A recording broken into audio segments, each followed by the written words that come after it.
Avant de vous présenter le programme des festivités, j'invite notre président, Freddy Nicolas, à venir nous rejoindre sur la scène.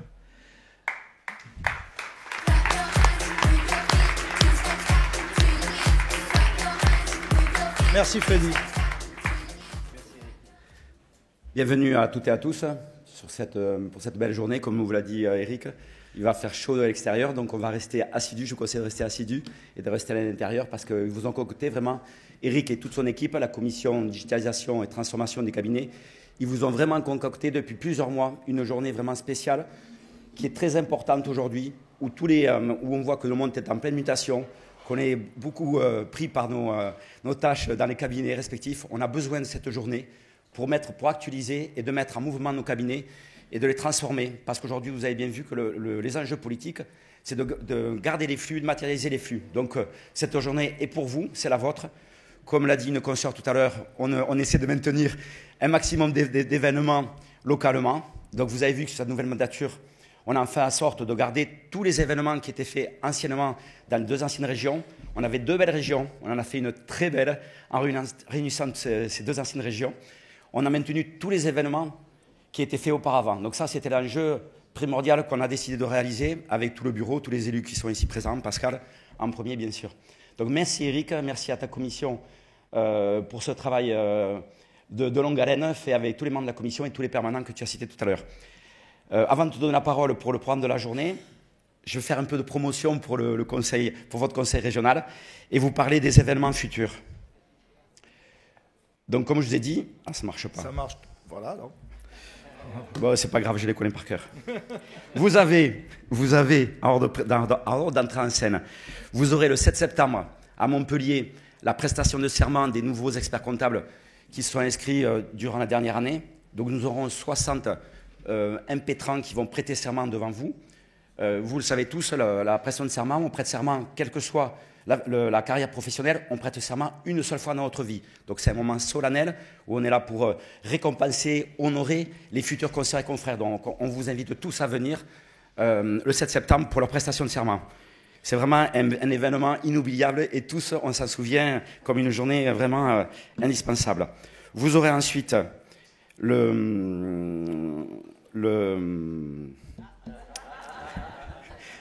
y a tellement d'événements. Vous aurez ensuite l'université d'été. Alors, la prochaine prestation de serment est le 7 septembre. La prestation de serment de Toulouse s'est faite à Toulouse fin juin. Comme vous l'avez remarqué, alors je parle toujours de la nouvelle mandature, ça vous permet à ceux qui n'étaient pas là la dernière ou ceux qui n'étaient pas là à l'Assemblée générale, qu'à chaque fois, je vous explique l'organisation. Vous avez vu dans cette nouvelle mandature, le régalien a été maintenu sur les deux anciennes régions, ça c'est la base essentielle. Donc c'est pour ça qu'il y a toujours deux prestations de serment et qu'il y aura toujours deux prestations de serment. Que les choses soient claires par rapport à ce que j'ai pu entendre. Donc le régalien, il est maintenu obligatoirement dans les deux anciennes régions. Après le non régalien, comme le numérique, on l'a réuni pour mieux performer et tirer tout le monde vers le haut. Donc, je reviens à l'université et l'idée aussi de cette nouvelle mandature, c'est que vous pouvez aujourd'hui vous inscrire à tous les événements de toute l'Occitanie. Donc ça, c'est un grand plus pour vous. Donc, à ce titre, vous aurez l'université d'été qui sera à Toulouse le 20 et le 21 septembre. Vous avez une journée dédiée au social et une journée dédiée à la fiscalité. Sur la journée dédiée à la fiscalité, il m'a perdu complètement. Oui. Sur la journée dédiée à la fiscalité, vous aurez... Ça a marché. Merci. Ça marche. Non, ça c'est ton programme, c'est pas le mien. Non, c'était fou.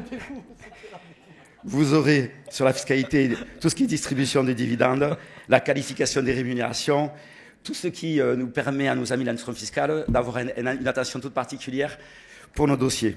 Ensuite, vous aurez le pendant de la journée du futur. Le 11 octobre. Vous aurez le 11 octobre à Diagora la Belge, mené de main de maître par ton homologue Vincent Casal. Vous aurez la journée du déclic numérique. Alors, la journée du déclic numérique est très complémentaire par rapport au cabinet du futur. J'ai eu la chance d'assister la dernière aux deux, et le déclic depuis le début, la création, elles sont vraiment très complémentaires. Aujourd'hui, vous allez avoir beaucoup de plénières, et le déclic numérique, vous avez une plénière au départ, toujours par Stéphane Reynaud, l'éminent connaisseur sur le sujet, qui vient nous donner la dynamique pour transformer nos cabinets. Et en fin de journée, vous avez aussi une plénière, mais au milieu, vous avez 6 ateliers. Les 6 ateliers changent tous les ans, et vous pouvez vous inscrire à 3 ateliers et tourner. Donc on y va à 3 ou 4 personnes au niveau du cabinet et on essaie de faire tous les ateliers et de reproduire tout ça au sein de nos cabinets respectifs. Et ça donne vraiment une dynamique pour nos cabinets respectifs. Ça, c'est très intéressant. Vous aurez Vespirène, il y a toujours les ateliers un peu classiques, la facture numérique, etc. Ensuite, élément indispensable à ne pas louper, nous avons, vous le savez, la chance d'accueillir le congrès de l'Ordre des experts comptables l'année prochaine, en 2023. Pour ce faire, sur le congrès qui va se passer à Paris cette année, du 27 au 29 septembre, nous allons avoir un stand de l'Occitanie et particulièrement de Montpellier, qui sera chargé de vous accueillir. Et d'ailleurs, la surprise que vous aurez, tous les membres de l'Occitanie, vous aurez une surprise quand vous vous présenterez au stand, qui sera tenu par les élus, entre autres, de votre ordre. Vous aurez une surprise dédiée à tous les consoeurs et confrères de l'Occitanie. Donc venez, vous allez voir qu'on a fait un stand très original, très accueillant, qui est le symbole de Montpellier, du soleil, etc. J'en dis pas plus. Vous verrez, c'est une surprise. Et donc, il y aura plein de choses à gagner. On va faire des tombolas avec une thématique. C'est Eric qui a commencé à me faire rire. Donc, avec une thématique qui ressemble bien à l'Occitanie, qui symbolise bien l'Occitanie. Bon, je vais le divulguer un peu. C'est le rugby, parce qu'on est la seule région de France à avoir 4 clubs en top 14. C'est fabuleux, messieurs. Messieurs les Parisiens, c'est fabuleux, n'est-ce pas? Je taquine un peu. Donc, on va faire gagner des maillots de rugby, dédicacés ou non dédicacés, et des ballons également, à toutes les personnes qui viendront et qui se prêteront au jeu, qui pour l'instant est secret, voilà, mais que vous verrez si vous venez sur le stand de l'Occitanie à Paris. Tu peux rappeler le nom du champion de France cette année? Il est taquin. Alors, non, mais me branche pas sur le sujet. Tu sais que j'ai des anciens clients qui sont des rugbyman. Alors, non, rien. Non, allez, tant pis. 1 sur 21. Toulouse a gagné 21 fois et Montpellier 1 fois. C'est vrai. Mais par contre, cette année, franchement, j'étais très content parce qu'ils ont battu Castres et Castres avait battu Toulouse. Donc, on l'a fait pour vous. Voilà. Et je suis très content parce que justement, c'est porteur. Et comme l'année prochaine, le congrès se passera à Montpellier, c'est très bien que Montpellier ait gagné cette année le top 14. Voilà. Et en plus, pourquoi on a pris le thème du rugby? Parce que l'année prochaine, le congrès qui se situera à Montpellier, ce ne sera pas dans la Coupe du Monde de rugby. Donc il y aura des écrans géants, je suppose, etc. Donc on ne pouvait pas ne pas parler, de ne pas mettre en évidence le rugby. Ça paraissait essentiel. Ensuite, vous aurez bien évidemment, surtout à ne pas louper, l'année dernière, vous avez vu que la première Assemblée Générale de l'Occitanie se déroulait à Toulouse. Cette année, donc, vous avez compris qu'on faisait l'Assemblée Générale, on ne peut pas faire qu'une par an, par contre, non, évidemment. L'année dernière, l'Assemblée Générale se faisait à Toulouse. Cette année, l'Assemblée Générale se fera bien évidemment à Montpellier. Ce sera le 2 décembre, ce sera au quorum. On vous a concocté une Assemblée Générale dynamique, dédiée aux jeunes. Sous le thème, la ligne de conduite, c'est l'attractivité. Je ne vous divulgue pas le programme, vous le recevrez toutes et tous. Vous verrez, on a préparé une Assemblée Générale qui sort un peu de l'ordinaire, qui vous apprendra, qui vous démontrera d'accord les travaux du Conseil régional pendant toute cette année, mais aussi qui vous fera repenser au mode et d'attractivité de nos cabinets respectifs. Voilà. C'est une Assemblée Générale sous le signe du dynamisme et dédiée aux jeunes également. Donc on invite les jeunes et les moins jeunes, bien sûr, tout le monde, à venir à l'Assemblée Générale du 2 décembre. Voilà. Finalement, c'est mieux sans les notes. Hein. Tu vois? C'est mieux d'improviser. Bon, sur ce, je donne la parole à Eric et à cette dynamique commission qui nous a concocté une très belle journée. Et je souhaite à toutes et à tous une excellente journée de travail et de détente aussi, parce que c'est un lieu, bien évidemment, qui s'y prête. Et si jamais vous avez des questions techniques ou autres, n'hésitez pas, je suis à votre disposition toute la journée. Voilà, au moins. Merci beaucoup, Freddy. Avec plaisir.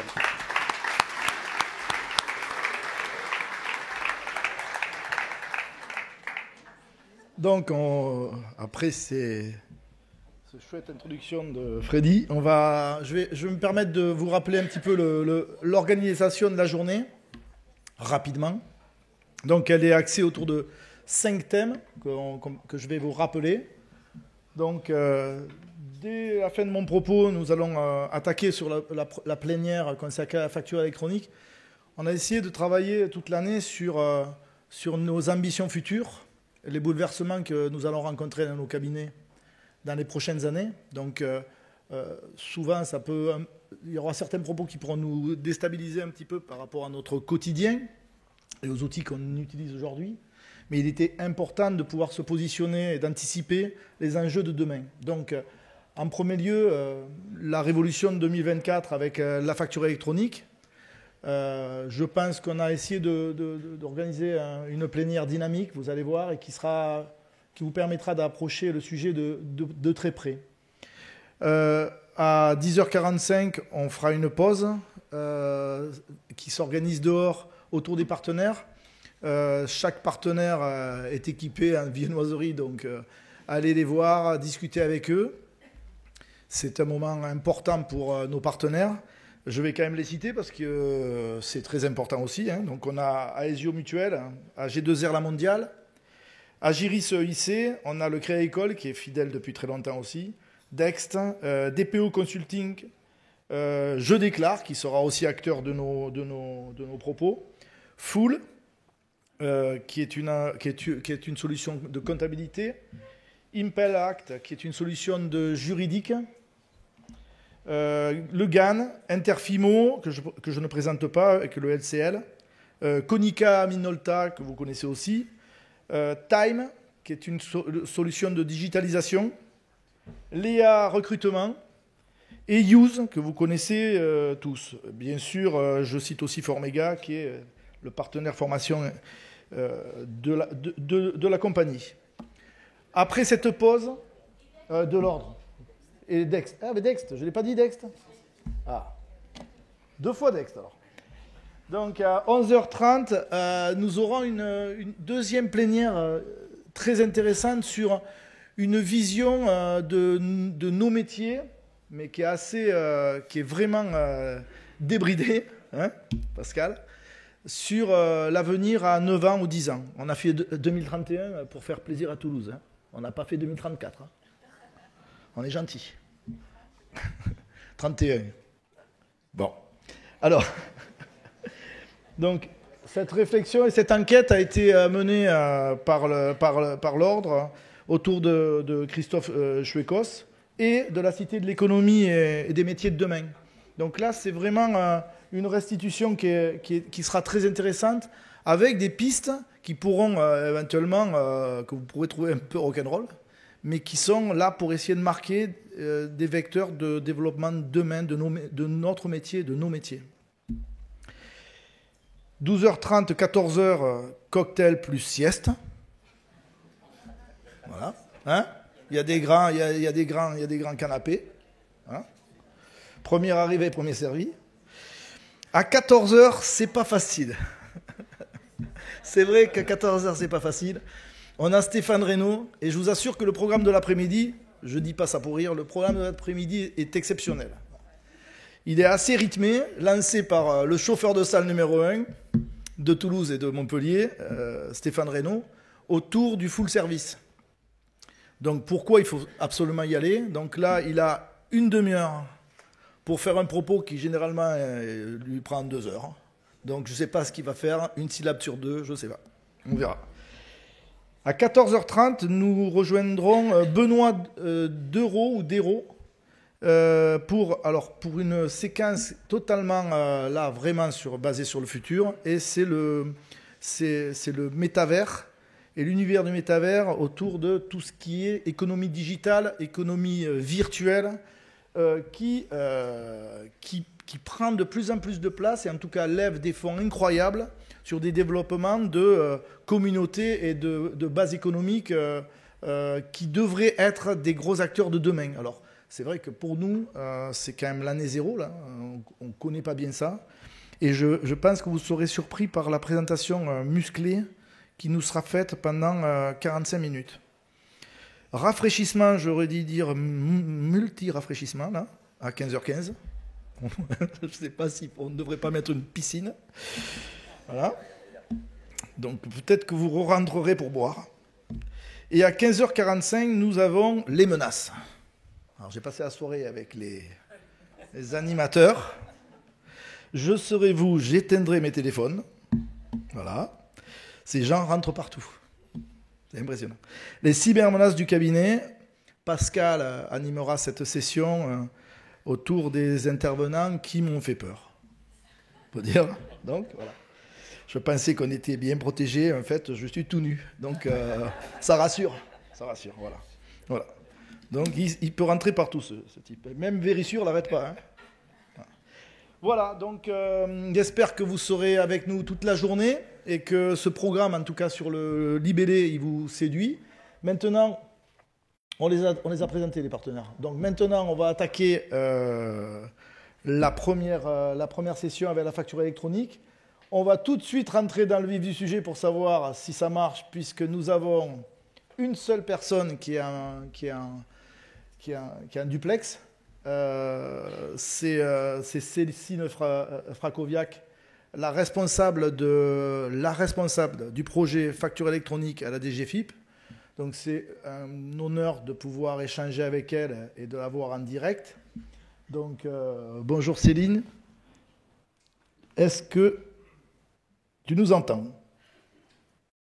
Bonjour à tous. Voilà. Est-ce que vous m'entendez? Très bien. Très très bien. Donc si on s'entend l'un l'autre, c'est déjà la moitié du chemin. Donc je vais inviter François Millot de venir nous rejoindre pour Je Facture et ECMA, qui est responsable de la solution aussi au Conseil national, et l'incontournable Stéphane Reynaud.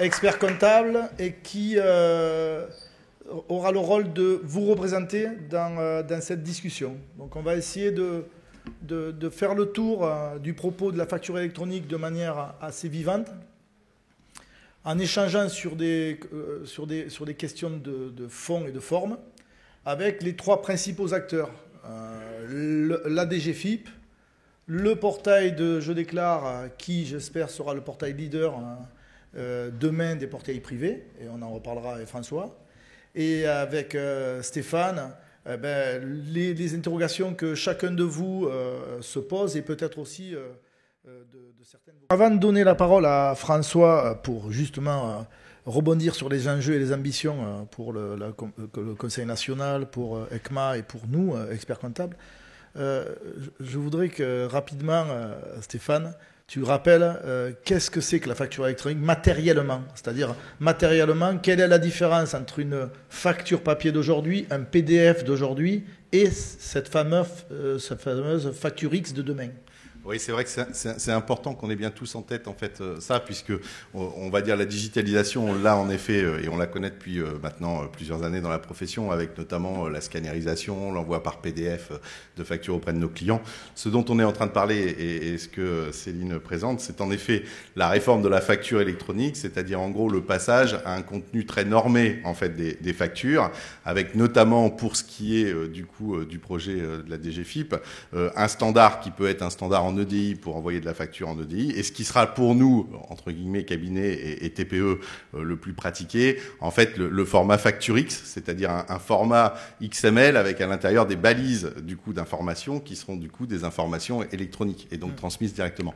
Donc, c'est vrai qu'il faut bien faire la distinction aujourd'hui dans notre vocabulaire, et ça va être tout l'objet du travail aussi qu'on va devoir faire auprès de nos clients, pour faire la distinction entre la facture numérique, c'est-à-dire, en gros, la facture PDF envoyée, je dirais, comme on l'a aujourd'hui dans beaucoup d'entreprises, et la facture électronique au sens du projet de la réforme, qui est évidemment un élément essentiel de transformation des process, mais ça on va y revenir. C'était important de peut-être faire un petit point d'étape avant de passer la parole à François. François, ECMA développe le portail, et il faut bien aussi expliquer cette notion de portail. Donc on a un portail national construit autour de la DGFiP, qui va collecter l'ensemble des flux, l'ensemble des factures. On parlait du nombre colossal de factures sur les 4 millions d'entreprises. Et ECMA et le Conseil national et Je Facture va être un des portails privés qui va prendre date et qui va être l'élément qui contrôlera, qui collectera les flux avant de les transmettre vers le portail national. Alors, pourquoi c'est un enjeu important pour nous, experts comptables, que le Conseil national construise son portail, développe l'image et le vecteur de ce portail. Quelle est l'ambition pour la profession et pour le Conseil national de créer un portail privé autour de GeoFacture?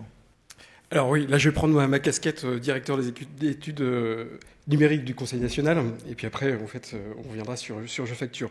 Alors c'est vrai que la stratégie du Conseil national là-dessus, elle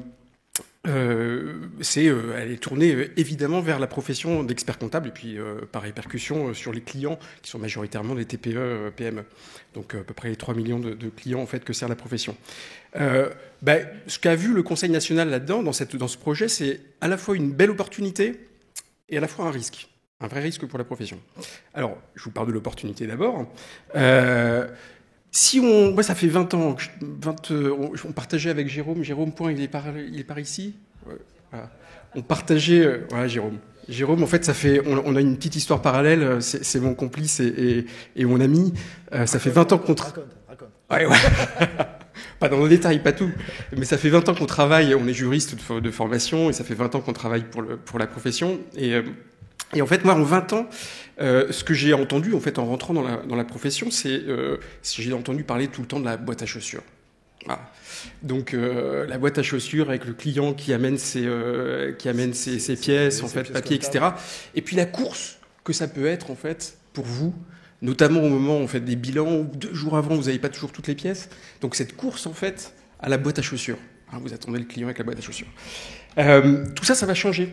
C'est-à-dire que, et c'est une belle opportunité en soi, c'est-à-dire qu'en fait, à partir du 1er juillet 2024 et en cible le 1er janvier 2026, la boîte à chaussures n'existera plus. Enfin, peu ou prou. Hein, il restera encore des possibilités du papier, mais elle n'existera plus. Ça veut dire qu'en fait, grâce au système de facturation électronique, vous aurez toutes les pièces en temps réel dans un compte, dans le compte de votre client. Voilà. Vous ne courrez plus après les pièces. Et ça va quand même vous changer la vie. Ça, c'est une première chose. Deuxième chose, en fait, alors qui va en fait, parce que donc c'est le client qui va faire ses factures lui-même, ou voilà, qui va les envoyer effectivement sur la plateforme en FactureX. Et l'intérêt, c'est que vous y ayez accès. Et puis les fournisseurs vont envoyer en fait leurs factures sur le compte de votre client. Voilà, donc vous aurez tout centralisé. Et en deuxième chose, ces factures, elles seront, comme tu le disais tout à l'heure, elles seront structurées. Elles comporteront des informations qui iront directement se déverser en fait dans vos systèmes, dans vos logiciels comptables. Voilà. Donc plus de ressaisie. Voire en fait, il y aura des informations qui seront enrichies. Des informations qu'aujourd'hui, en fait, vous faites de la ressaisie. Pour certains, vous faites encore pas mal de ressaisie avec des informations qui sont vraiment dédiées en fait à la compta. Là, vous aurez en plus à cible, des informations qui seront supérieures et qui permettront de gérer les stocks, de faire des ratios, etc., de suivre. Enfin, on va y revenir. Donc, ça va être un véritable changement. Donc, l'opportunité qu'on peut y voir, c'est que vous allez récupérer du temps et vous allez récupérer des datas. Et ça peut vous permettre, par exemple, je prends par exemple un boulanger, ça peut vous permettre par exemple de voir en fait combien il paye sa farine et combien en fait les autres, en règle générale, alors sans de manière anonyme, mais combien les autres dans le département ou dans le lieu payent leur farine. Et pourquoi il est moins compétitif. Voilà. Tout ça, si vous avez ces informations-là, en fait, vous allez pouvoir faire être un vrai business partenaire de la cogestion en fait avec le chef d'entreprise. Donc, et puis autre point, vous allez pouvoir par exemple faire des clôtures, des clôtures par exemple semestrielles ou trimestrielles, voire mensuelles, puisque vous aurez les pièces beaucoup plus rapidement. Voilà, donc ça va permettre d'apporter en fait un degré de service aux clients qui va être vraiment extraordinaire. Moi, je vous donne l'exemple. J'ai fait un intermède en fait comme DG de la DFCG, l'association des directeurs financiers, et j'avais besoin d'une clôture trimestrielle. Je voulais avoir une situation trimestrielle et mon service en interne n'arrivait pas à le faire.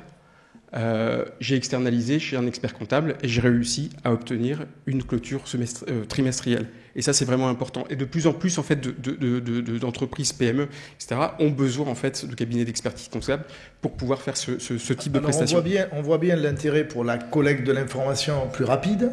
Donc, là, ça pourrait passer directement par le portail si elle était en FactureX. Mais on parle aussi de la data, de la conservation de la donnée, de l'utilisation future de cette donnée. Et là, il y a aussi la question de la savoir si ce portail est en France ou dans un pays européen, parce que la possibilité est ouverte à d'autres acteurs. Oui. Alors, et ça, c'est quand même quelque chose qu'il faut aussi... Qui est super important, c'est-à-dire qu'effectivement, de toute manière, pour être PDP, pour être immatriculé, mais ça on le verra tout à l'heure, pour être PDP, il faut répondre à une norme qui s'appelle Secnum Cloud. Et dans Secnum Cloud, on doit en fait garantir le stockage des données en France ou au sein de l'Union européenne, pour pas qu'effectivement la data s'échappe. Donc, juste pour terminer là-dessus, voyez l'opportunité que vous avez. Vous allez obtenir des informations, c'est de l'or en barre. Mais quand vous avez de l'or dans votre cabinet, forcément, il y a des gens qui vont essayer de vous la voler. Donc, et c'est ça le risque. Le risque, en fait, c'est que vous ayez des acteurs qui voient tout à fait, en fait, les potentiels, en fait, de missions qu'il peut y avoir autour de ça, et qui s'insèrent, en fait, dans la relation. Et puis, qui vous prennent, enfin, en tous les cas, qui vous désintermédient en fait de cette info, voilà, pour capter l'info, pour capter la data. Donc c'est pour ça en fait que le Conseil national a considéré qu'il était ultra important que les experts comptables puissent maîtriser en permanence cette information, et donc a missionné ECMA, je prends ma casquette de directeur, et a missionné ECMA pour créer le portail jefacture.com. Alors, le portail jefacture.com, on y reviendra tout à l'heure, son objectif, en fait, c'est que l'expert comptable ait une vision permanente de l'information de facturation. Et puis, il puisse avoir des actions par rapport à ça. Et ECMA, au fond, enfin, je ne sais pas si vous savez comment fonctionne ECMA. Moi, mon patron, c'est Freddy, en fait. Qui n'écoute pas. Je disais qu'il était mon patron. Voilà. Mais voilà. Il me le rappelle à chaque fois qu'il me voit apparaître. Donc non, mais le ECMA, en fait, c'est une association qui a été créée par le Conseil national, lors des experts comptables, et qui est dirigée par les instances du Conseil national, et donc Freddy est mon patron. Et les élus sont mes patrons. Et en fait, ECMA ne jouera jamais contre la profession, mais toujours pour la profession. Ça, c'est important. Donc, ça veut dire qu'en fait, si vous confiez si vous passez par le portail Je Facture, vous avez la garantie, en fait. La garantie et Freddy, pour ça, en fait, me le rappelle à chaque fois, vous avez la garantie, en fait, qu'on joue toujours dans votre sens. C'est-à-dire que vous aurez toujours accès aux data, et on fera toujours en sorte, en fait, que ça soit interfacé avec vos solutions. Alors nous, on n'a pas vocation, en fait, effectivement, à remplacer les éditeurs, etc. Pas du tout. Nous, on a vocation, en fait, à vous servir et à servir les éditeurs, en fait, qui vous servent. Voilà. Donc c'est ça, en fait, c'est ça l'objectif. Je crois que c'est déjà pas mal. Ouais, c'est pas mal. On va rebondir avec... on va revenir à toi, Stéphane. Et je vais inverser une question que j'avais prévue, parce que peut-être elle est plus d'actualité, là. À ton avis, les bouleversements à attendre d'une telle réforme au niveau des cabinets, au niveau des clients, est-ce que d'abord, aujourd'hui, à l'heure actuelle, tu penses qu'on en est assez instruit, voilà, vraiment, de ces bouleversements ? Et à ton avis, c'est vraiment une opération gagnant-gagnante, comme Céline ou François ont l'impression de nous la présenter, quoi. Alors c'est vrai que pour peut-être revenir sur un élément fondamental, il ne faut pas qu'on oublie en fait qu'au départ, ce qu'on a à servir, c'est des clients. Et donc évidemment, je comprends bien la vision de la DGFiP sur la récupération de la TVA et sur en effet éventuellement l'idée de pouvoir automatiser un certain nombre de choses. Je comprends la vision entre guillemets de l'institution à travers le choix de dire on a en effet notre propriété de données, mais c'est vrai qu'au cœur du truc, on a les clients. Alors le premier état des lieux, c'est que les clients aujourd'hui, la facture électronique, c'est super loin pour eux. Et en fait, la première étape d'aujourd'hui, je pense que dans votre idée, c'est de commencer à se mobiliser pour en parler. Parce que moi, on me parle toujours en effet de l'or en barre qu'on peut avoir, mais je dis encore, faut-il savoir déjà pouvoir en parler avec le client, avoir ramené l'or chez soi et que le client ait conçu ça. Et donc le client aujourd'hui, son sujet, c'est qu'une facture électronique, il sait pas du tout ce que c'est, il sait pas du tout encore comment ça va se passer, et donc on va avoir un job très très fort d'éducation pédagogique qui démarre pour la plupart à partir de l'automne là qui va arriver, pour vraiment parler de ça à nos clients, pour les sensibiliser au sujet et pour les emmener. Parce que là aussi, ce qu'il faut avoir en tête, c'est qu'on va y revenir tout à l'heure, le calendrier est assez, je dirais, clair aujourd'hui, et que pour nous, plus on aura de clients qui rentreront rapidement dans le dispositif, plus on aura de facilité pour organiser nos cabinets. Donc ça, c'est un élément qui est hyper essentiel. On a voulu en parler en 2022, maintenant, parce que la course Exactement. contre la montre, moi j'ai l'habitude de dire, et j'y reviendrai, je crois, cet après-midi dans la petite presse que je fais sur le full service, mais j'ai l'habitude de dire, ce qui est bien aujourd'hui, c'est qu'on sait qu'il y a une météorite. Alors j'appelle ça la météorite facture électronique. On connaît sa date d'arrivée sur Terre, c'est le 1er juillet 2024. La question, c'est comment l'écosystème va se transformer avec l'arrivée de cette météorite. Donc il y a des gens qui vont bien s'adapter, puis il y a des gens qui vont moins bien s'adapter. Donc nous, notre enjeu, c'est évidemment d'abord de faire adapter nos clients, parce que ce qu'il faut, c'est que les clients existent pour qu'on puisse avoir une activité. Et puis ensuite, il faut évidemment qu'on adapte nos process. Donc côté client, on va avoir un gros travail d'explication, parce que le métier d'un client, c'est pas de faire des factures, c'est de servir lui ses propres clients et c'est de faire son business. Donc là, il y a un vrai enjeu qui est comment on va simplifier en effet nous les process chez nos clients et comment on va aider justement les clients à faire des factures plus rapidement et dans des conditions qui soient le plus facile pour eux. Et à partir de là, on pourra se dire en fait, on peut faire de la data et on peut analyser des choses. Donc ça, c'est le premier point. Après, pour répondre à ta question par rapport au cabinet, je crois qu'il faut être clair. C'est vrai que l'idée aussi, et c'est l'objet pour moi d'être avec vous, c'est de bien faire comprendre qu'il y a quand même une rupture majeure. La rupture majeure, c'est qu'on l'a évoqué en quelques mots et on va y revenir, c'est que avant, entre la boîte à chaussures et mon client, il n'y avait personne. À terme, entre la boîte à chaussures qui n'existera plus, entre moi et mon client, il y aura quoi? Il y aura une plateforme de facture électronique. Donc il y aura quelque chose en fait qui collectera l'information avant vous et qui ensuite la redistribuera dans nos systèmes, je dirais, de compta et nous permettra de faire de l'offre de service. Donc ça, c'est quand même une rupture majeure d'organisation du cabinet. Et la deuxième remarque sur le sujet pour le cabinet, c'est qu'évidemment, et tant mieux, je vois que dans la salle, il y a pas mal de collaborateurs parce que j'en reconnais un certain nombre. L'importance aussi, c'est qu'il va falloir comprendre que du coup, notre process de travail, à nous, va se transformer.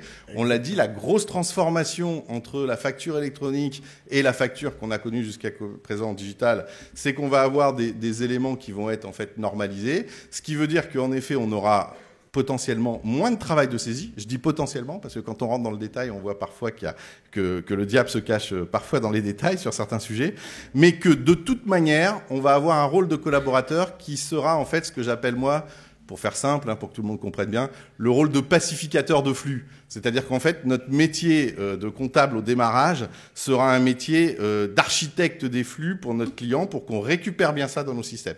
Et donc ça, c'est vraiment une transformation quand même assez forte pour nos cabinets. Et en gros, on est en 2022.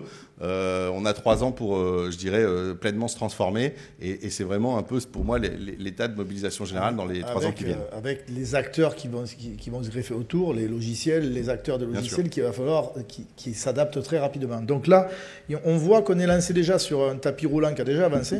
Et il faut qu'on ne prenne pas trop de retard pour monter dessus parce que ça, vous allez le voir, ça va aller assez vite. Justement, je me retourne vers Céline pour qu'elle puisse nous faire un point d'étape de la réforme à aujourd'hui et nous rappeler l'ambition en termes de planning, parce que il ne faut pas oublier qu'on est en France et que généralement les Français imaginent que juillet 2024, c'est loin.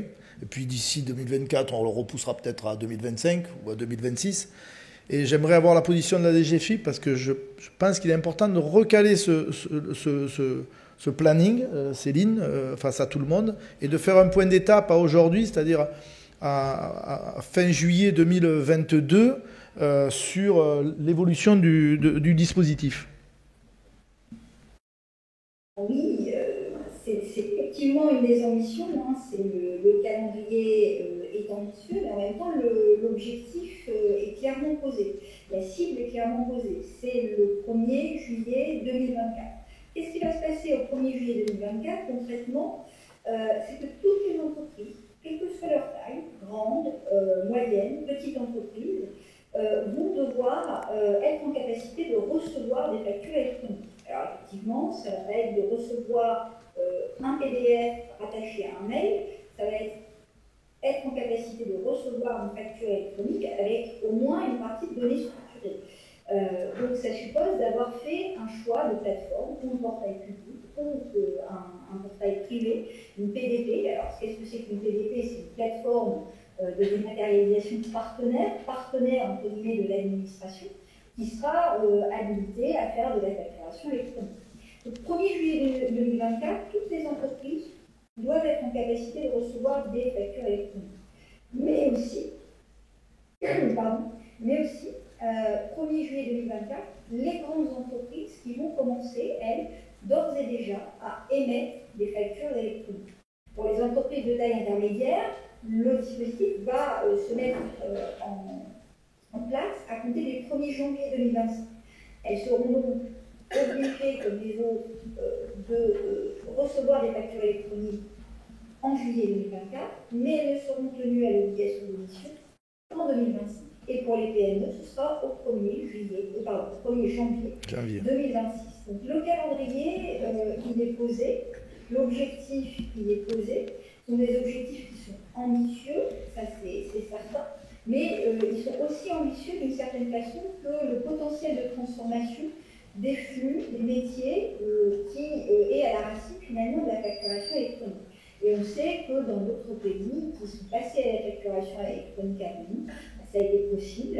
Donc il y a des préoccupations, il y a sans doute des craintes, et c'est normal, qui vont s'exprimer de la part des entreprises. C'est normal. Il va nous falloir, côté administration, être en capacité de les rassurer, de les sensibiliser à leurs obligations, parce qu'en réalité, on a un calendrier, je l'ai dit, qui va se déployer entre 2024 et 2026. On va avoir une entrée en vigueur progressive pour tenir compte de la maturité numérique des entreprises. Une PME, pour une facture électronique à l'heure actuelle pour une PME, ça ne revêt pas la même réalité que pour une grande entreprise du CAC 40, certain.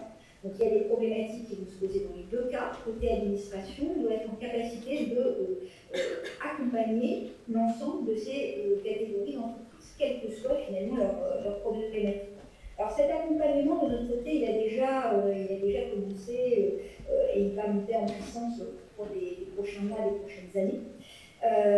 Le projet de facturation électronique, c'est un projet qui est basé sur une co-construction avec les acteurs, avec l'ensemble des parties prenantes.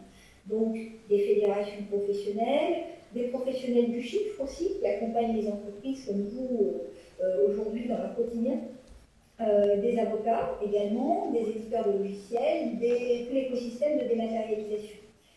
Ce qui fait, à mon sens, la force du projet à l'heure actuelle, c'est d'avoir cette capacité de dialogue, de partage des interrogations, pour aussi essayer de mettre en place des solutions communes.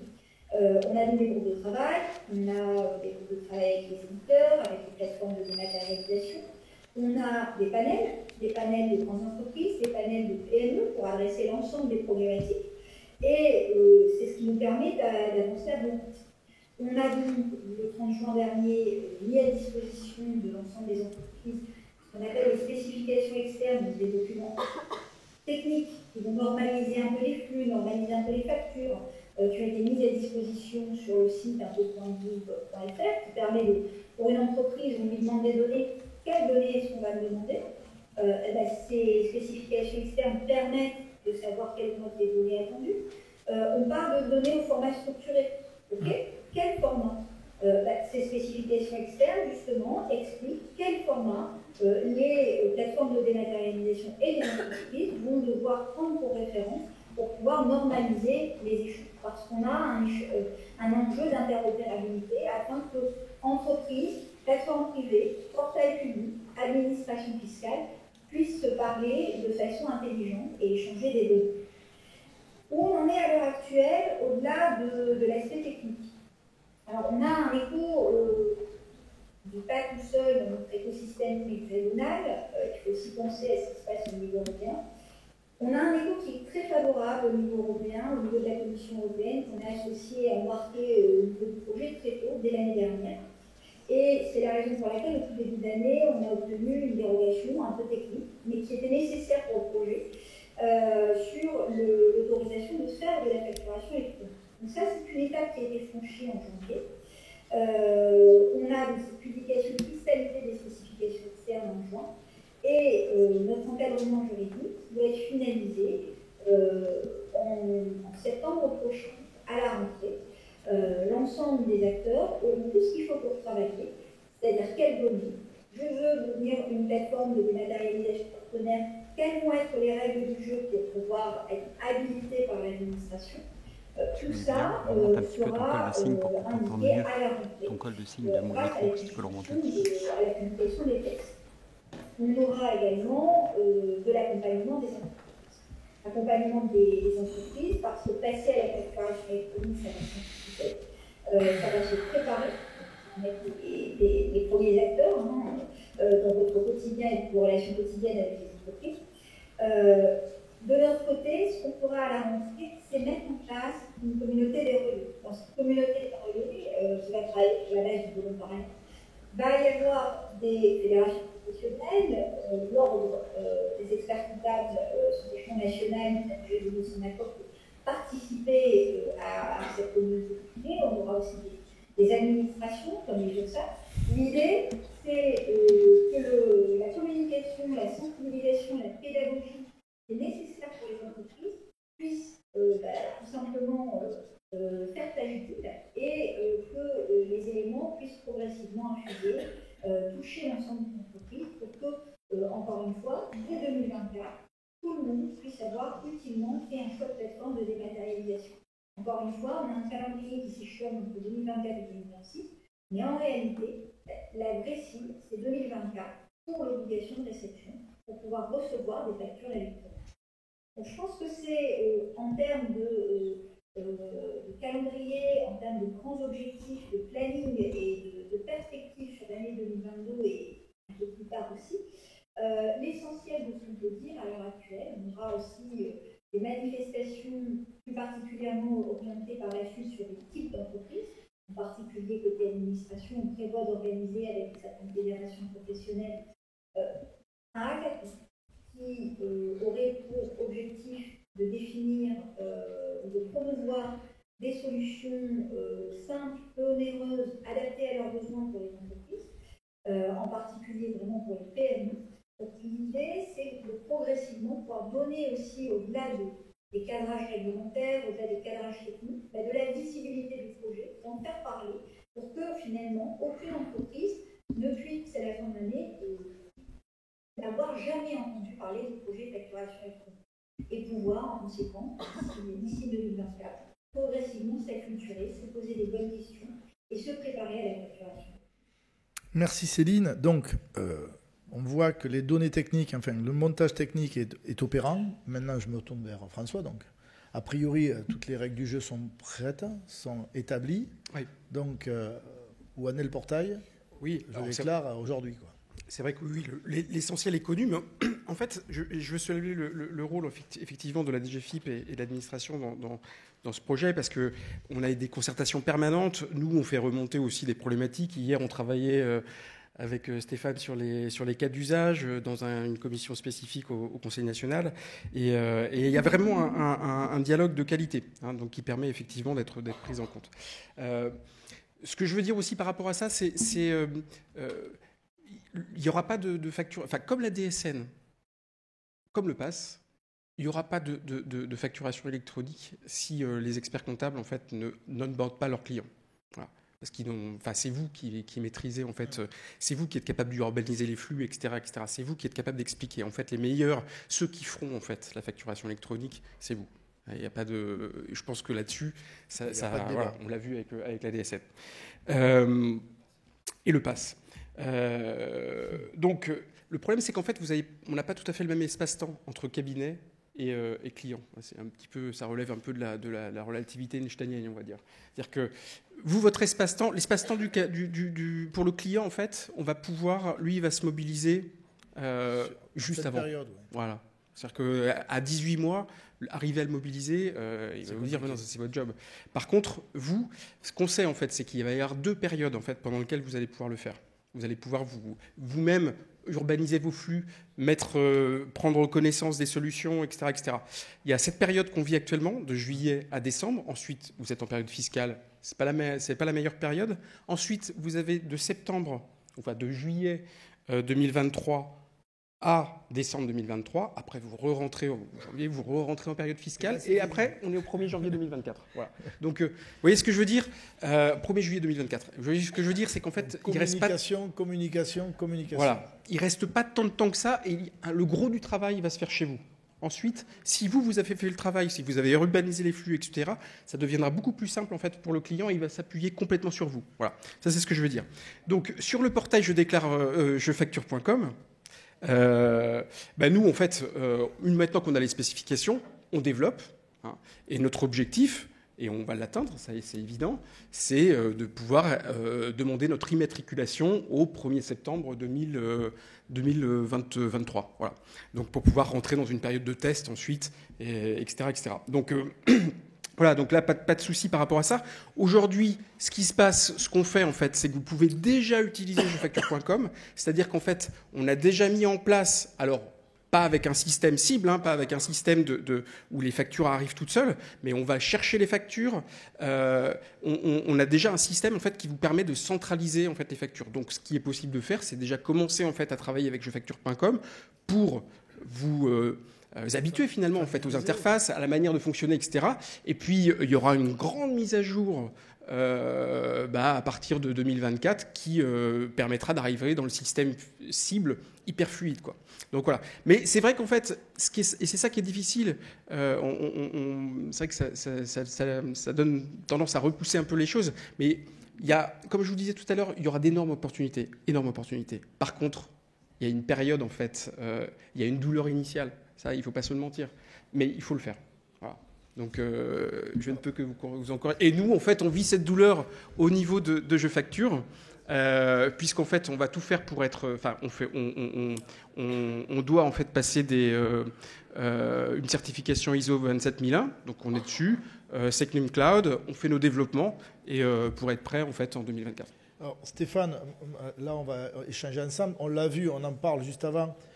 On est passé par la DSN. Avant ça, on avait le prélèvement à la source et on a vu dans tous nos cabinets que tout ce qui a été formation, sensibilisation des clients, on a été un petit peu seul, on a été un petit peu à se débrouiller nous-mêmes. Donc, je pense qu'il va y avoir un petit peu la même situation. C'est-à-dire qu'il va falloir aller vers. Toi, ça fait déjà 1 an que tu vas vers les experts comptables. Tu fais le tour de France pour former... justement les experts comptables pour pouvoir les sensibiliser, aller vers la démonstration, les tests sur la facture électronique.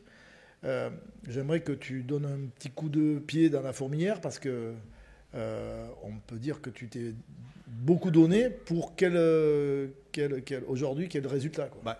Déjà, je donne depuis plus que ça, puisqu'en fait, nous, on travaille sur la norme 16931 depuis 2013-2014, puisqu'on avait fait partie de ceux qui avaient travaillé sur l'élaboration de la norme. Donc ça, en fait, moi, je suis en attente de la facture électronique depuis presque 10 ans. Donc à un moment donné, je me dis, ça y est, quand tu dis que tu fais le tour de France, je vois un peu l'arrivée de l'étape et je me dis, bon, il y a encore le gros col à passer, mais après, ça y est, on y est.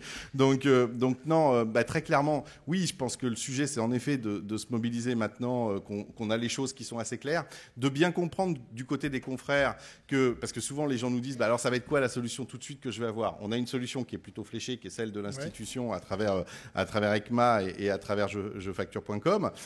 Ça, c'est une première, en effet, orientation. Après, c'est sûr qu'il y aura d'autres PDP. Donc, ce qu'il faut bien se dire, c'est qu'il ne faut pas se tourner aujourd'hui sur, en fait, c'est quoi l'outil que je mets en place tout de suite ? Parce que nous, on a en effet la possibilité déjà de faire des tests avec Jefacture et on vous recommande évidemment de faire les tests avec Jefacture et il faut évidemment le faire. Après, ce qu'il faut se dire surtout, c'est que le gros du travail, et il y en a 2 en fait. Le premier, c'est la communication auprès de nos clients. Et donc, il va falloir communiquer pour sensibiliser les gens à comprendre que ça arrive. Et moi, j'ai l'habitude de dire, en fait, et c'est pour ça que je dis que ça va démarrer pour nous à partir de l'automne, pour la plupart des cabinets. Et puis, je crois qu'il y a une campagne nationale du Conseil national qui va se lancer dans les mois qui vont suivre. L'idée, c'est quoi ? C'est surtout qu'on montre que, en effet, si le client entend parler de la facture électronique et l'État va communiquer et d'autres opérateurs vont communiquer, que le client client ait le réflexe habituel, c'est-à-dire en gros d'en parler avec son expert comptable. On est présent dans 8 TPE sur 10. L'idée, c'est évidemment que par rapport aux 3 millions de TPE, on puisse être présent et tout de suite accompagner. Parce que là, je rejoins François, j'imagine ce que doit penser Céline, c'est que sans nous, en effet, ça va prendre du retard et ça va être plus compliqué. Donc autant qu'on joue notre rôle et ça sera un élément hyper important. Et donc ça, pour moi, c'est une première priorité. La deuxième priorité, c'est du coup que le cabinet réfléchisse, et d'ailleurs on fera ça un peu cet après-midi avec l'atelier que vous m'avez demandé d'animer, mais que le cabinet réfléchisse à en quoi ça va changer mon offre. Parce que très clairement, ce qu'on est en train d'expliquer, c'est que du coup, en effet, la facture électronique, elle est riche d'opportunités, mais elle est riche d'opportunités pour ceux qui vont en fait transformer leur offre. Et la première offre, si vous voulez, de base, ça va être de bien construire cet accompagnement. Parce que ce qui est sûr, c'est qu'on va pas être les seuls à vouloir accompagner les TPE, et que du coup, si on construit bien notre accompagnement, on peut. Donc pour répondre à ta question, en effet, il existe un dispositif aujourd'hui qui est fait avec BPI France, qui a été commandé, je crois, là aussi par l'État, en partie, et dans le cadre du plan de relance, qui est de dire, il y a un programme BPI France NUM et Conseil national de l'ordre, qui est d'aider les cabinets dès maintenant à choisir des entreprises pour accompagner. Et depuis un an, on a formé pas mal de confrères sur ce sujet-là. Après, c'est très clair qu'il y a toujours une étape, c'est ensuite je mets en œuvre, quoi. Et c'est là qu'il faut arriver ensuite à enclencher pour que les gens mettent en œuvre. C'est vrai que, on l'a dit tout à l'heure, il y a des périodes un peu privilégiées. Maintenant, j'ai tendance à dire, faut bien comprendre quand même que le sujet facture électronique qui va être stratégique pour les cabinets, et que du coup, faut s'organiser justement pour sortir un peu de cette période privilégiée qu'on dirait entre les deux périodes fiscales, parce que là, du coup, il va falloir construire un accompagnement sur les 18 à 24 mois qui viennent pour que ça se passe je dirais, de la manière la plus fluide possible. Donc il y a un vrai job et vraiment les structures sont invitées maintenant à se saisir du sujet sans prendre en considération trop les aspects techniques, parce que souvent les gens me disent je vais attendre de savoir exactement les specs de la DGFiP, etc. Bon, très clairement, tout le monde travaille maintenant sur la technique. Ce qui compte surtout, c'est de bâtir l'accompagnement en fait, des clients et des cabinets. Merci beaucoup. J'avais une question, peut-être une dernière question à Céline, qui est un petit peu particulière. C'est en gros, on ne va pas rentrer dans le détail technique, parce qu'il y a des questions qui naîtront sur est-ce que tous les usagers devront être concernés par la facture électronique. Je pense au BNC. Est-ce que tous les régimes de fiscaux seront concernés par la facture électronique? Je pense à la TVA sur les encaissements, puisque là, on aura les flux qui vont rentrer avec l'ensemble des factures. Comment gérer les flux d'encaissement? Est-ce que, Céline, vous pouvez aborder ce sujet, ou c'est un sujet qui n'est pas encore bien cadré au niveau de la réflexion à la DGFiP? Alors, schématiquement, tous les pas solubles dans la facturation électronique. Qu'est-ce que va concerner la facturation électronique? La facturation électronique 2024, elle va concerner les transactions domestiques réalisées par des assujettis à la TVA, à l'exception de quelques typologies de transactions. C'est quoi ces exceptions? C'est, on va dire, le secteur de la défense, pour des raisons de confidentialité, de sensibilité de la entrée particulière des opérations, mais aussi les opérations qui actuellement sont exonérées de TVA et qui bénéficient d'une dispense de facturation. Naturellement, on ne va pas imposer la facturation électronique à telle opération. Donc, facturation électronique, ce qui est soumis à la TVA, est entre deux assujettis établis en France, pour le dire simplement. Les transactions, en revanche, ne vont pas passer par la facturation électronique, tout simplement parce qu'elles ne sont pas solubles dans une facture. C'est par exemple une transaction internationale. Vous êtes une entreprise qui a un client, une autre entreprise qui est par exemple en Allemagne. Si cette entreprise française est assujettie en France, elle va, non pas utiliser la facturation électronique, mais un autre dispositif qui s'appelle e-reporting. Alors, c'est quoi le e-reporting? C'est la transmission des données de transactions à l'administration. Là aussi, il faut passer par une plateforme, une dématérialisation, publique ou privée, donc le portail public ou les PDP. Autre type de transaction qui va être également, va passer également par ce canal-là de e-reporting, Ce sont les transactions d'une entreprise avec des particuliers. Donc, concrètement, ce qu'on appelle le B2C. Concrètement, demain, l'artisan boulanger, il va transmettre également des données de transaction à l'administration fiscale via une plateforme, mais ça ne va pas être toutes les données. Concrètement, si vous prenez son logiciel de caisse, on ne va pas lui demander ligne à ligne tout ce qu'il y a dans le logiciel de caisse, tout le ticket Z, ce n'est pas le cas. On va demander, c'est uniquement, d'une certaine façon, le pied de colonne, là où on a la TVA, là où on a la segmentation par taux. Et en revanche, il est bien certain qu'on n'aura aucune information sur le client. On ne récolte pas, entre guillemets, de données à caractère personnel. On s'en tient à ce qui est utile pour faire à terme le pré-remplissage de déclaration de TVA. Voilà.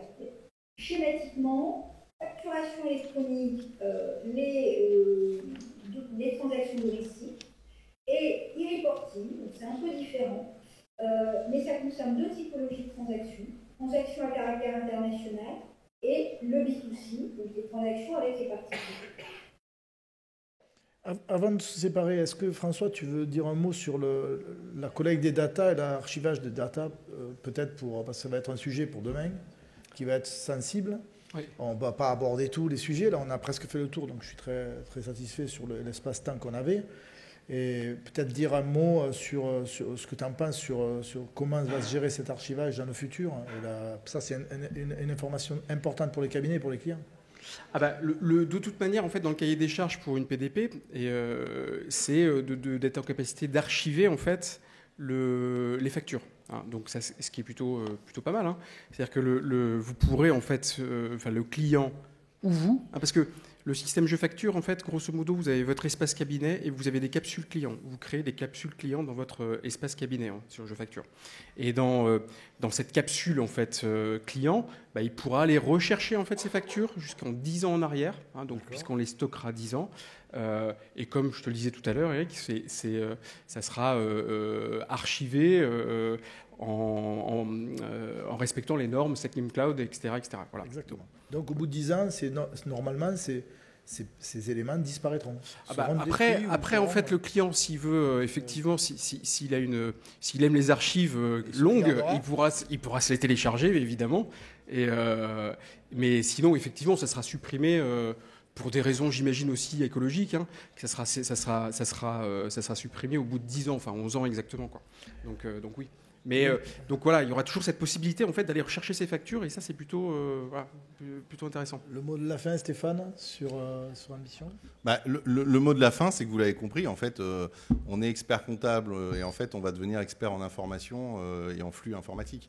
Donc du coup, il y a une vraie nécessité de travailler cette compétence-là, de bâtir cette architecture, parce que ce qui est évident, Céline a commencé son propos en disant on a regardé du côté de la DGFiP ce qui s'était fait en Europe. Nous, c'est pareil. Dans notre métier de conseil, on regarde comment l'impact de la facture électronique a impacté nos confrères dans différents pays du monde qui sont déjà en facture électronique. Et ce que l'on voit très clairement, c'est qu'il y a des cabinets qui, du coup, prennent ce rôle-là de gestionnaire de flux, quand on parle d'archivage, de gestionnaire de la trace numérique de leurs clients, et qui, du coup, sont incontournables, finalement, pour leurs clients. Et ça, c'est important parce que, du coup, ça enlève tout principe, entre guillemets, de c'est quoi ma légitimité, quoi. Si je suis incontournable pour mon client parce que je lui facilite la vie et parce que je lui gère plein de choses, eh ben, je suis complètement légitime, quel que soit l'écosystème autour.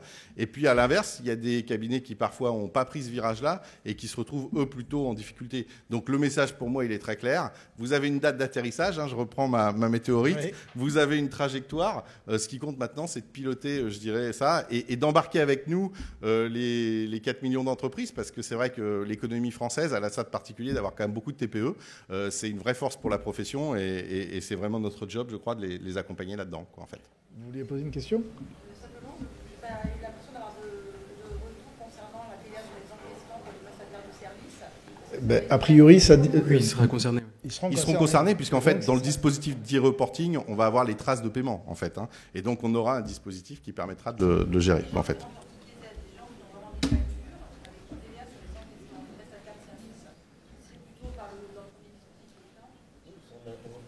Oui, c'est ça. Ils sont dans le premier dispositif, mais en plus, on gère les flux finalement de paiement. Donc on reviendra après pour bien expliquer comment ça fonctionnera, mais oui, ils seront concernés. Non. Normalement, oui. Oui. Oui, une question là. En fait, je vois toujours l'implication des experts comptables par rapport à tout ce qu'on va devoir faire vis-à-vis de nos clients. J'aimerais savoir un petit peu ce que prévoit la DGFiP justement pour sensibiliser les clients, parce qu'aujourd'hui, même si on en parle à nos clients, ils écarquillent les yeux et effectivement, ils n'auront aucune sensibilisation par rapport à ça. Donc Antoine, moi, j'aimerais savoir un peu ce que prévoit la DGFiP, un peu pour sensibiliser aussi les entreprises, pour qu'elles puissent revenir vers nous aussi. Ouais, c'est très intéressant parce que je disais tout à l'heure qu'on avait quand même été un petit peu seul pour accompagner nos clients vers le prélèvement à source. Mais il y avait quand même en amont une communication de l'État. Est-ce qu'il y a, Céline, un plan marketing ou un plan de communication sur 2023 pour sensibiliser les entreprises à ce bouleversement, ou est-ce qu'on va être les seuls, en gros, à porter avec le Conseil national un projet marketing pour reprendre le relais, quoi? Alors, vous ne serez pas seul, et heureusement, et c'est aussi la raison pour laquelle vous êtes DGFiP présent avec vous aujourd'hui. On a déjà fait quelques petites choses pour les entreprises depuis 2021, parce qu'on a un certain nombre d'éléments de cadrage qui ont été publiés. Donc, on a travaillé avec un panel, en particulier de PME, qui sont commencé à mettre en ligne de la documentation continue. Ça, c'est vrai, c'est la documentation administrative, mais ça permet de répondre aux premières questions du type: c'est quoi la facturation électronique, c'est quoi le reporting, une facture électronique, demain, c'est quoi, est-ce qu'un PDF sera plutôt une facture électronique? Et on explique pourquoi, et on explique quelles transactions, et on explique aussi ce qui consiste que vous fournissez. Il peut y avoir des questionnements également sur plutôt transactions. Ce que l'on fait à compter de cet automne, au-delà des groupes de travail qu'on a pu mettre en place au cours de l'année passée, c'est la mise en place de la communauté des relais. La communauté des relais a vocation à réunir les ambassadeurs de bonne volonté, entre guillemets, autour du projet. L'idée, c'est de réunir l'administration, la DGFiP au premier chef, mais pas que, la IFE, qui va opérer le portail public de facturation, les URSSAF, parce qu'elles sont en lien régulier avec les entreprises. Pourquoi pas les douanes également, la direction générale des entreprises, mais aussi les fédérations professionnelles, les chambres de commerce et d'industrie, les chambres d'agriculture et des professionnels en lien, comme les experts comptables, en lien étroit avec les entreprises. L'idée, c'est de bâtir avec eux des éléments de langage, de commencer à réfléchir sur des types de communication. Donc, tout ça va se bâtir progressivement au cours du prochain semestre, prochain quadrimestre à partir de l'automne. L'idée sera aussi d'avoir une grande campagne de communication au-delà des événements de sensibilisation qu'on peut avoir pour la hackathon jusqu'à la fin de l'année 2022. Donc une campagne de communication qui va se lancer progressivement au cours de l'année 2023 pour donner de la visibilité au projet, donner de la visibilité aux échéances, à la cible de 2024 et également aux pilotes, c'est-à-dire à l'expérimentation qu'on va ouvrir au 1er janvier 2024. L'idée étant de permettre à tous ceux qui le souhaitent, entreprises, opérateurs de dématérialisation, de se brancher sur un système opérationnel mis en production dès le 1er janvier 2024 pour qu'on puisse faire des tests en grandeur réelle avec toutes les entreprises qui le souhaitent. Donc, vous n'êtes pas seul, heureusement. De toute façon, je vais tenter de dire que le rôle de l'administration sur un projet aussi vaste que celui-ci, c'est d'une certaine façon d'être le chef d'orchestre. Par contre, le chef d'orchestre tout seul, il peut faire quelque chose. Il a besoin de l'ensemble des musiciens, du premier violon, des percussions, etc. Et c'est le rôle finalement de chacun des membres de la communauté des relais qui va se mettre en place. L'idée étant d'avoir ce dialogue, cette relation permanente et de construction toujours avec l'administration. Merci beaucoup Céline, merci pour votre participation.